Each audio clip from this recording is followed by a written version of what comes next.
पूरी दुनिया जब एआई की बात कर रही है, तब एआई की दुनिया में सबसे बड़ी जो कंपनी है, वो पूरे विश्व में गूगल, और उस कंपनी ने इंडियन कंपनी को एक बहुत बड़ा ऑर्डर दिया है। और आज के वीडियो में उस ऑर्डर के बारे में और उस कंपनी के फंडामेंटल के बारे में हमें डिस्कशन करना है। तो नमस्कार दोस्तों, मैं हूं प्रोफेसर भार्गव और शुरुआत करते हैं आज की वीडियो की। दोस्तों, हमें सभी को पता है कि एआई को चलाने के लिए हमें सबसे पहले चाहिए डेटा सेंटर, और डेटा सेंटर के अंदर सारी पूरे वर्ल्ड की कंपनी आज है वो इन्वेस्टमेंट कर रही है। तो उससे एचएफसीएल को क्या बेनिफिट होने वाला है इंडिया के अंदर, उसके बारे में भी हम डिस्कशन करेंगे।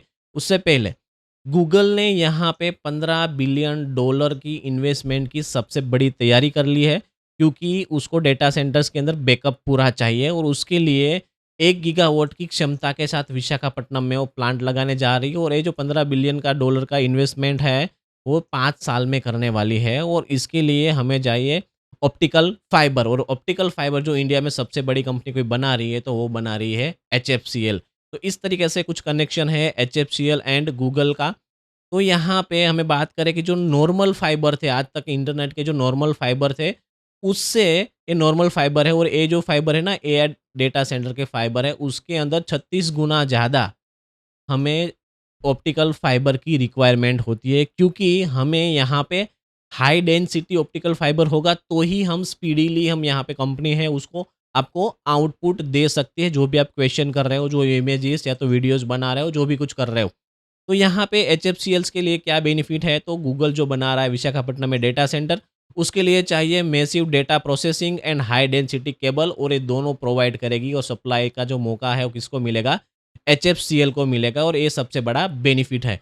रिसेंटली दोस्तों, एचएफसीएल कंपनीज ने अपना जो रिजल्ट है, नतीजा है Q4 का, और पब्लिश किया है, और कंपनीज के पास अभी ऑलरेडी पेंडिंग ऑर्डर बुक है वो 21,000 करोड़ से भी ज़्यादा पेंडिंग बुक्स है। और सबसे बड़ी बात है कि उसके अंदर से 58% जो ऑर्डर्स है ना, उसको एक्सपोर्ट से मिले हुए हैं। मतलब जो आधा ऑर्डर है, तकरीबन 12,000 करोड़ का जो ऑर्डर है, वो ऑर्डर इंटरनेशनल मार्केट से मिला है, और उसके अंदर यूरोप एंड यूएस से सबसे ज़्यादा बेनिफिट उसको मिला हुआ है। दोस्तों, बात करें प्रॉफिट की, तो यहाँ पे Q4 के जो नतीजे कल आए हैं, उसके अंदर कंपनीज की रेवेन्यू है वो तकरीबन 1800 करोड़ हो गई है, डबल से भी ज़्यादा 128% की इंक्रीमेंट आई है। और जो लास्ट क्वार्टर में लॉस था, उस लॉस से यहाँ पे कंपनी ने 184 करोड़ रुपीस का प्रॉफिट जो है वो पब्लिश्ड किया है, डिक्लेयर किया है। मतलब अब यहाँ पे एक और चीज़ कंपनी करने जा रही है, वो है यहाँ पे बैकवर्ड इंटीग्रेशन।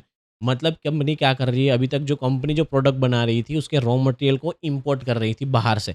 उससे क्या होता था कि कॉस्ट उसकी थोड़ी हाई आती थी, फिर भी कंपनी प्रॉफिट ही कर रही है। बट कंपनी ने यहाँ पे क्या किया, 580 करोड़ का प्रीफॉर्म प्लांट कंपनी ने खुद ने लगा लिया। मतलब कंपनी को जो अब रॉ मटेरियल चाहिए, वो कंपनी खुद बनाएगी। उससे क्या होगा कि उसके जो कॉस्ट में है ना, 15 से 20% का जो ड्रॉप डाउन हो जाएगा। तो यदि कॉस्टिंग 15-20% कम हो गई, उसका मतलब ये है कि सीधा जो प्रॉफिट है, वो 15 से 20% क्या हो जाएगा, इंक्रीज़ हो जाएगा दोस्तों। तो इस कंपनी को कौन से 3 ऐसे फ़ील्ड है जहाँ से संभावनाएँ बहुत ज़्यादा अपॉर्च्युनिटी है, तो सबसे पहला तो डेटा सेंटर का जो बूम है, वहाँ से आ सकती है। सेकंड है, अब गाँव के अंदर भी तेज़ इंटरनेट की रिक्वायरमेंट आ गई है, सभी जगह पे 5G नहीं पहुँचा है, वहाँ तक भी पहुँचाए जाएँगे। और 5G के अंदर भी आपको दोस्तों बता दूँ मैं कि ऑप्टिकल फाइबर ही यूज़ होता है, और वहाँ से भी कंपनी को बेनिफिट मिलने वाला है। एंड थर्ड बात करें तो गवर्नमेंट जो डिजिटल इंडिया की बात कर रही है, उसके अंदर भी ऑप्टिकल फाइबर यूज़ हो रहा है। और जो डिफेंस के अंदर अभी जो सारे देश की कंट्रीज़ की जो है गवर्नमेंट अपना एक्सपांशन बढ़ा रही है, बजट बढ़ा रही है, तो उस एक डिफेंस सेक्टर के अंदर भी ये ऑप्टिकल फाइबर का यूज़ होता है। मतलब यहाँ पे कंपनी के पास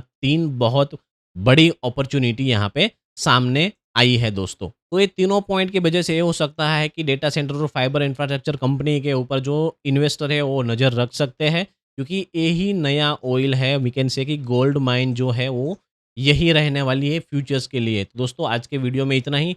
वीडियो पसंद आया है तो आप लाइक शेयर एंड चैनल को सब्सक्राइब कर सकते हैं। मैं हूँ प्रोफेसर भार्गव, और मिलेंगे नेक्स्ट वीडियो में दोस्तों।